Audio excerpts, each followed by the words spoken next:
Welcome in to another episode of Morning Edition. Julian Sador, Eddie Satowski, Ted Phaeton, and we brought in our chief legal analyst, Khalif Rhodes.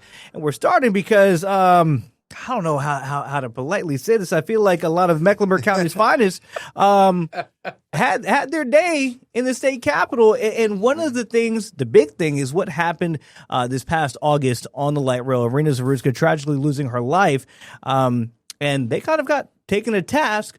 But Khalif, you were able to shed some insight on Iryna's law and what that does.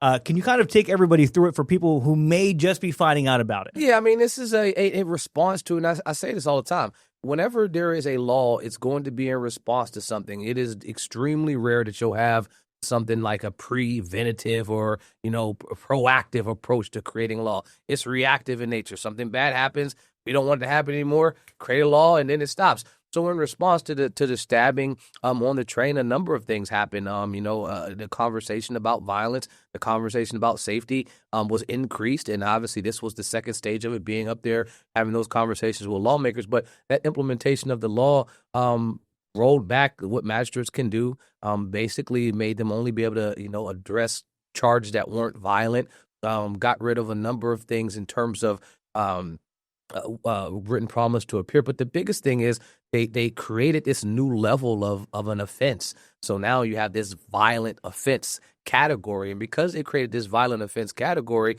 now specific charges have what's called a rebuttable presumption, meaning that typically if I went in there for a charge, the presumption would be that the court should release me. At every charge except for murder, the court should be releasing me. That's what our statute says, and that's how it always has been until this law got implemented. Now, for these violent offenses, it's a rebuttable presumption that, no, you shouldn't be released. And because it's flipped on its head, now the standard is you, defendant, have to prove to the court why you should be released, which is an entirely different approach to what pretrial release looks like.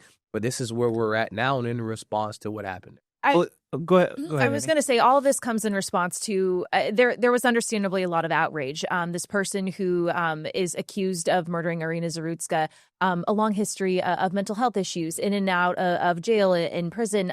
But for a violent offense, the call really is why is someone who is violent allowed to continue to be free to potentially harm someone again? And so on its face, Khalif, right, it sounds good, but I think from your standpoint, you're saying that yes, it is, but there are repercussions for the legal steps that are not now being taken away, right? Hey, for someone who, like, explain this to someone or me, like I'm a fifth grader, right?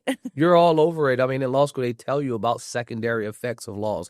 You look at the legislative history, you say, hey, this is what they were having a discussion on. We want to stop people from using red crayons.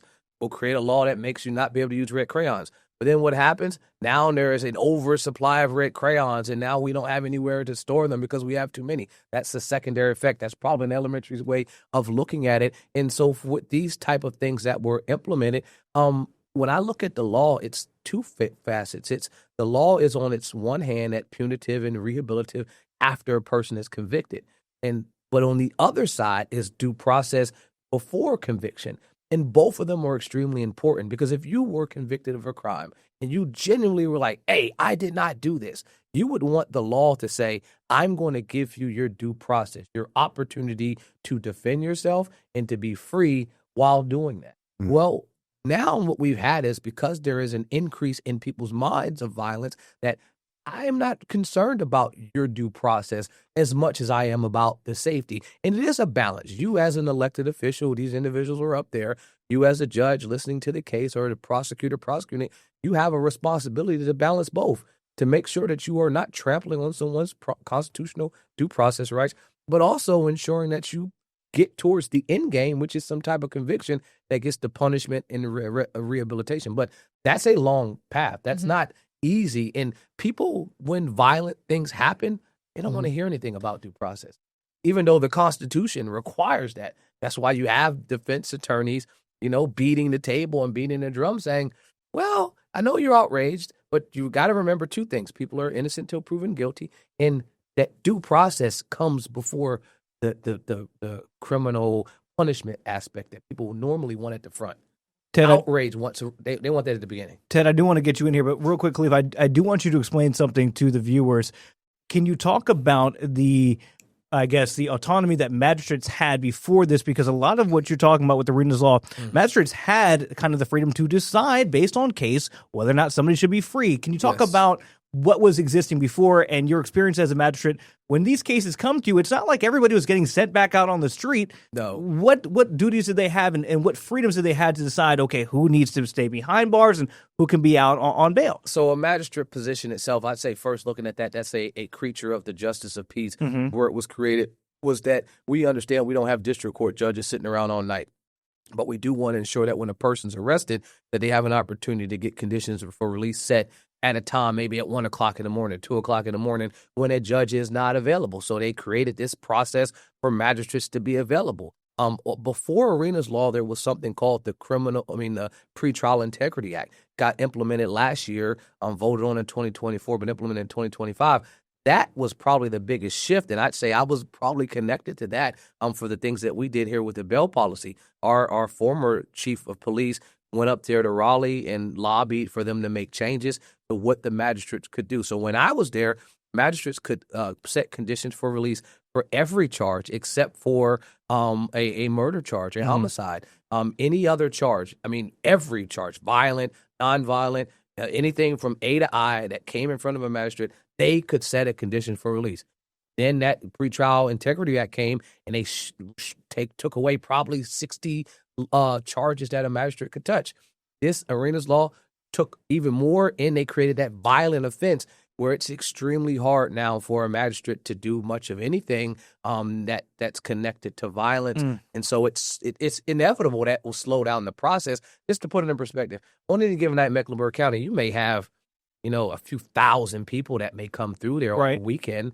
So now, if you're only, setting conditions for release for 20% of those people, where are the other 80% going to go? To court the next day. Court's logged up, so a docket that may have had 60 people now has 700 people.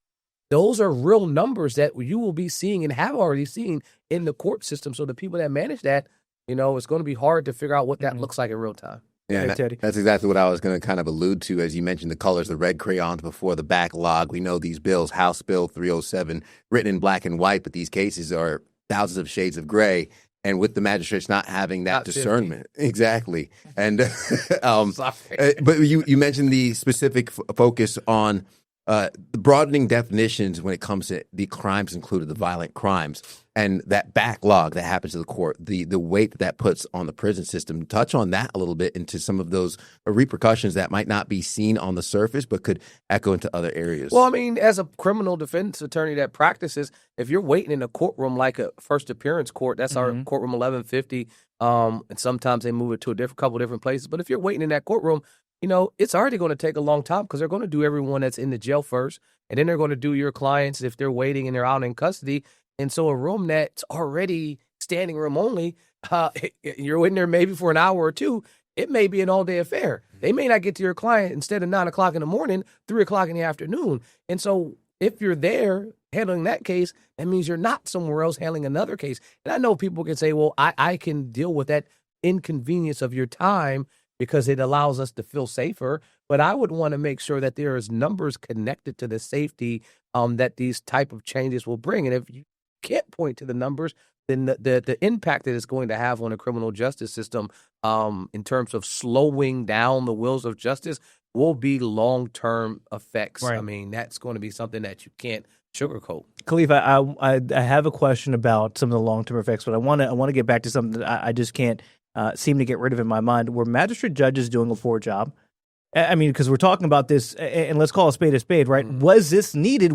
Is there data there that says, okay, magistrate judges, you missed here, you missed here, you missed here, you missed here, or were they doing a fine job and this is more legislation that maybe wasn't needed? I like that question. I mean, there are a number of times that I was there, and even after I left, where a magistrate may have released someone and then something bad happens, right? And I would always give trainings to my team when I was there because it was 30-plus magistrates that were under my supervision.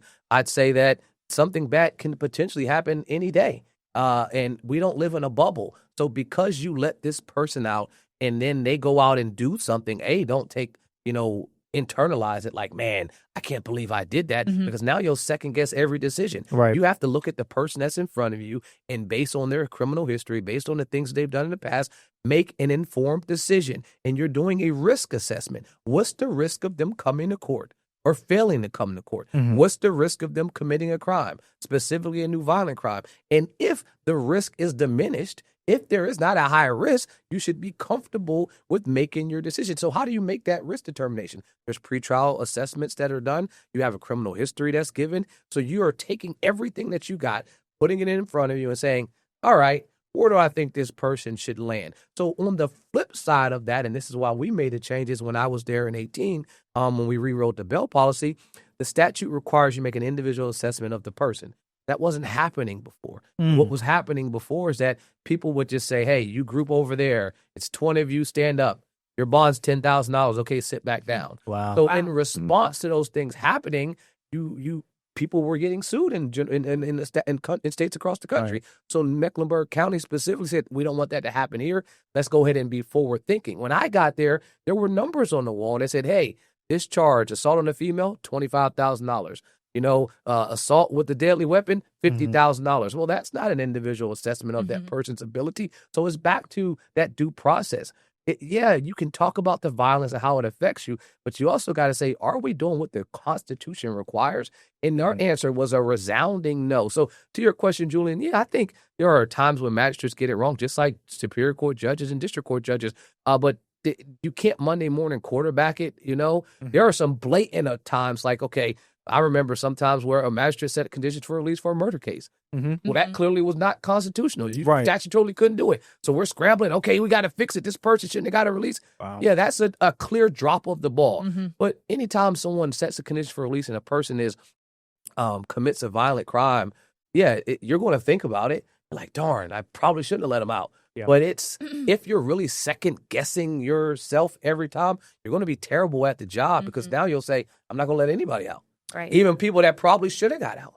I know we have a little bit of time left in the segment. I do have one more. If Annie and Ted will give me, okay, if I so let them cook. This is something because Ted brought up the long-term impacts. We always talk about taxpayer money. Where is it going, right? And Khalif, on the show today, you talked about the fact that we have cases that are still going on from 4 or 5 years ago, right? So I'm trying to think here. If you have a case where, okay, it's a violent offense, this person needs to be held in jail until their court date, could we be talking about taxpayer money housing these inmates for 4 or 5 years, 3, 4, 5 years, until they have their day in court? Eventually, right, that's going to rack up some pretty high charges. Yeah, 100%. I mean, think about it. My homicide case I had last year, my trial, that was from 2020. And that last year was 2025. Right. So that was 5 years that they waited, multiple co-defendants. When there was no knock or shot at the DA's office, it takes time. It takes time for you to prep a case. It takes time for you to get prepared and be ready to go to trial. And so I get that that's a long delay. Right. And those are one-offs. Sometimes you're getting 3 to 4 years for a plea deal. Not talking about trial. And these are the things that we're saying that's in the normal flow of the criminal justice system. I'm waiting to get discovery. Okay, I got to review discovery. Right. Okay, my client has to review discovery. But what we're talking about here isn't even that far. This is still the first chapter of the criminal defense portion when we're talking about pretrial release. You got arrested today. Should you get out or shouldn't you get out? That's the question. That's 1 or 2 days in. Okay. That's the type of conversation we're having. And but because it's in Mecklenburg County and North Carolina, I should say specifically, you're having an opportunity to get maybe one bond hearing. So if a judge sets a condition for release of bond at that first hearing, and it's something astronomical, say $2 or $3 million. Right. So then you get another shot at it 6 months later. Whatever bond condition they set, that's it. So say if the judge gives you that same $2 million at that next bond hearing for the next 5 years, that's all you got. Because the statute says that you can't get another request unless there is a significant change in circumstances. So these things that are happening in the beginning of a case, they're going to have long-term effects because you statutorily can't get another bite at the apple to even address conditions for release. The judge that said it, his or her judgment in terms of what they said will be controlling throughout the duration of the case, unless you find some new piece of evidence, a new witness pops up. Has to be something compelling because the judge will say, "Why are we here again? Already addressed conditions. We don't have to touch this anymore." So, Brings a lot of questions of where are all these inmates going to go, if there's room for them, and again, that taxpayer money. We're talking with Khalif Rhodes here on Morning Edition. We have some lighter topics for the counselor. Stick around. Coming up. Stick around. Yeah.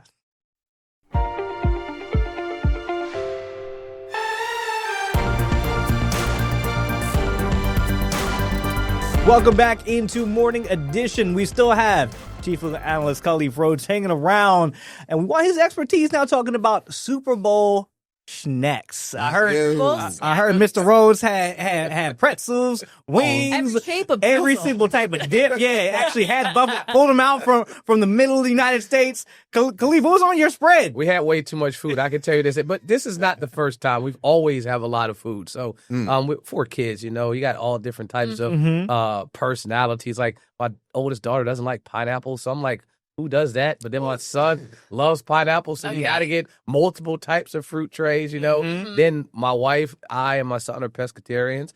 I got 2 kids that are seafood allergies. So you got a lot going on. So our spread is divided, for no cross-contamination. Definitely not. Look, this side is fish only because we did have some seafood as well. It's a lot, and I was thinking about it because last year I was at the Super Bowl. And my son and I were like getting ready. No, not a flex. It's true. I totally forgot. My son was like, I wonder what you were doing last year getting ready for the day before Super Bowl. I was like, probably at the store. He was like, we're there. I was like, you're right. I totally forgot. There it is. That's awesome. Well, I brought in, so last week on the show, Julian, you were absent. But I was talking about that we were going to make a smoked queso that my husband does, which is, and sorry, Ted's intermittent fasting. Khalif's a pescatarian, so Julian and I are just gonna. There we go. Smell good. That's does more. smell good. This is You doing all this talking? Let me see what you got. okay, Come so on now. We have so it's hot Italian sausage, ground beef, red pepper, 2 jalapenos, a chili pepper, taco seasoning, mozzarella, pepper jack, and Velveeta. All right. And then what you do, so you cook all that ahead of time, then you put it in the smoker for like 4 hours. Oh, wow. The smoker. Smoked Hitch- for Candy. 4 hours? Smoked Candy. queso, yes. Put the dip on the chip. Come on now. Here we go. Well, Let's see here. We'll do. Oh, man. All right, moment of truth here. So full disclosure, I had this. Smell. I just need a It bowl. smells great. Right. That smells so good. Oh, wow. I won't lie. Oh. Yeah? That's crunch. 15 years of not having meat, but it definitely smells good. Oh, come on now. Oh. Okay, let's see. Oh, my Let's see gosh. what's about. I brought a bunch into the newsroom because it makes like a huge. He's ready to retire. That's it. He's putting his notice in today. He's done. Pass the bowl. Can I smell it? Come on now. You want to smell it, Ted? Oh. I mean, you can I smell don't it. even have to walk. You don't even have to go far. Oh, my You God. light up the room. Oh, my. Doing something to me. I'm not mad at it at all. Okay, That I'm is- sorry. I know that That's a dip. Jason was supposed to be here. I'm Well, glad you're here instead. But He probably wouldn't Jason's know. lost. I usually don't have a problem fasting, but right now your boy's having a hard time. all right, but Struggling. that is what we made for Super Bowl. So Okay. I talked it up last week. I brought it in. So the verdict is it's good. It is very good. Yes. Okay. no. He says you're guilty. Yeah. Making good food. And I can't represent you because guess what? I that right there looks like you are guilty. There it is. There it is. I ate a bowl of this for lunch yesterday. I'm not even ashamed bowl. of it. A whole No, bowl. I scooped it out. I put it in a bowl. I heated it up, and I just had a lot of tortilla chips with So it. There you how go. much did you make? Like originally? It's like like a a sheet bat? pan. It's A like sheet pan. Oh, well, not a sheet pan. It's like the disposable aluminum pans, and yeah, it's about. Okay. Y'all can't see. It's big. Here you go. Here you go. Yeah, there you go. Fine There you shot. go. It's about this big. About that big? So I brought a big Ooh. bowl in for the newsroom. I Uh-huh. saved some for myself, and then we brought some over to the party that we were going. Okay. I was going to ask you basic questions like how many folks were eating out of this pan? Right. So by the time we got over there, I put it in a Yeah. cute little dish. By the time we got over there, it was kind of later because, little kids in bedtime. Yeah. I think everyone was full. So my dish is still over at their house. I don't know how far they made it. Wow. It's probably not there anymore. Right. You left it Right. I need to go get that. It's across the Shouldn't street. It's fine. Allie and Christian, I'm coming for my make dish. it and then you smoke it. Yeah. Come on now. Wow. He put all the cheese in blocks in the pan and then you smoke it. I helped the sous chefing and then my husband took care of the smokeration. Okay. Chef is the most Smokeration. important part. That it is. Yeah. You need a good sous chef. I did the grocery shop.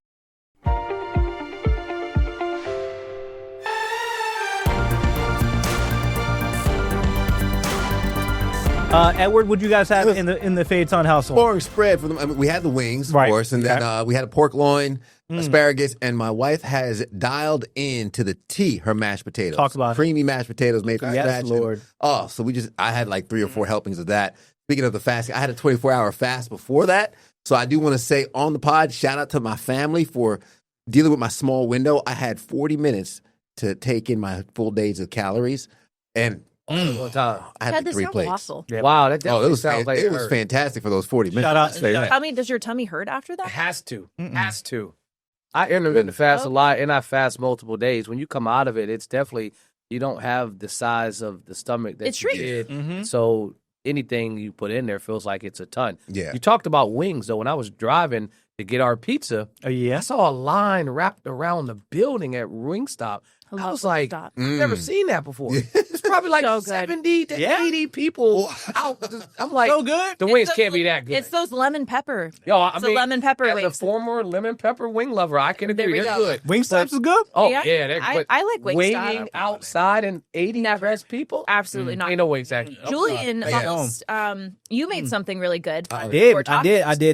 I did a brisket. We did I think it was like a 14-pound brisket. Started it Sunday morning. And had, the tenderism. Oh, goodness.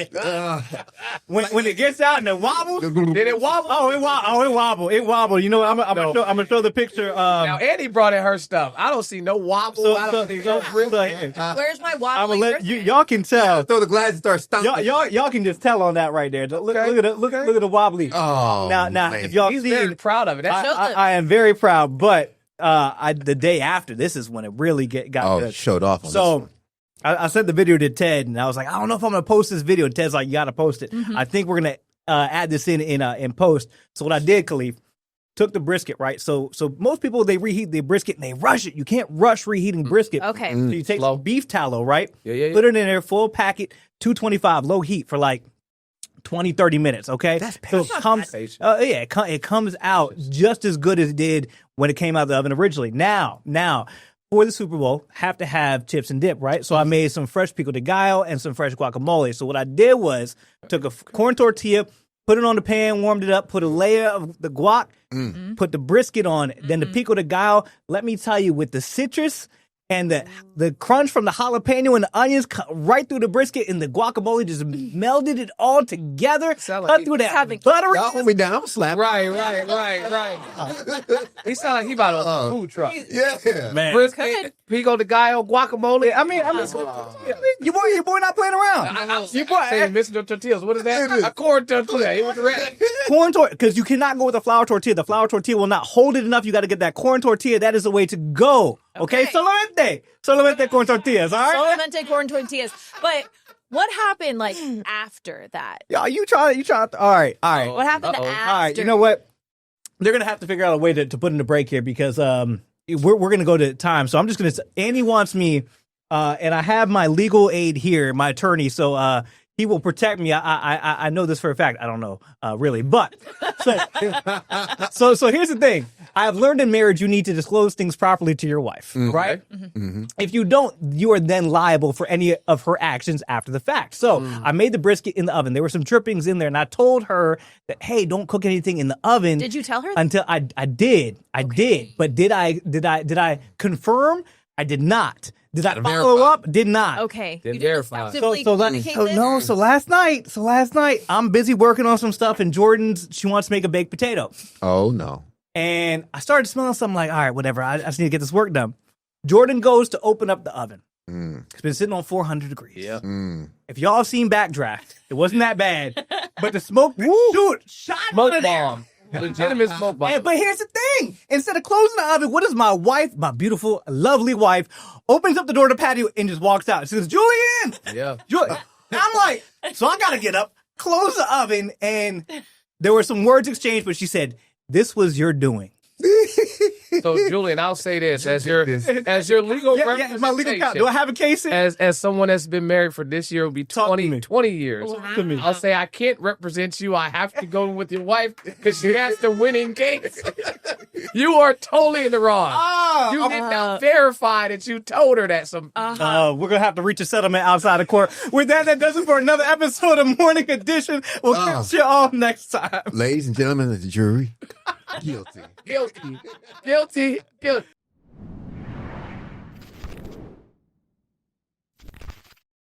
Queen City News Plus. Just search Queen City News on your smart TV's app store.